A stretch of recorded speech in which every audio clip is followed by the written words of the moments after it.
Wow, Kalingap Edo, lalong humanga nang makita si Biancy nang rumampa ito sa stage at nanalo ng Miss Intramurals. Bago ko ipagpatuloy ang maiksing reaction video na ito, hiling ko lang na tapusin ang panonood nito para malaman ang nilalaman nito, at kung bago ka pa lang sa munting channel na ito, paki-subscribe para lagi kang updated sa video ng mga Kalingap. At pakisuportahan natin ang ama ng Kalingap na si Val Santos, Matubang Ate Edna Vlog at si Kalingap Rab. Isang mapagpalang araw sa inyong lahat, mga Kalingap. Wow, Kalingap Rab, naging proud nang nanalo si Biancy sa Miss Intramurals sa paaralan. Napakagaling pala ni Biancy, kahit makikita mo na siya ang pinakamahiyain at sobrang tahimik sa Kalingap Angels, ay hindi mo akalain na sasali siya sa Miss Intramurals at siya pa ang nanalo dito.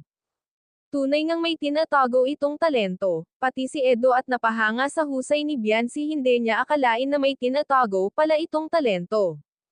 Pwede nga itong kunin na model ng ALM dahil sa husay nitong mag-pose.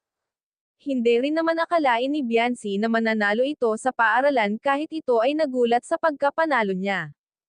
Hindi niya inaasahan ang kanyang pagkapanalo. Panigurado pag malaman ito ng mga Kalingap Angels ay magiging proud ito kay Biancy. Maraming ang mga netizen ang nagre-request na kung pwede raw i-love team si Edo kay Biancy, ngunit marami naman viewers ang nagsasabi na bata pa si Biancy para i-love team kay Edo.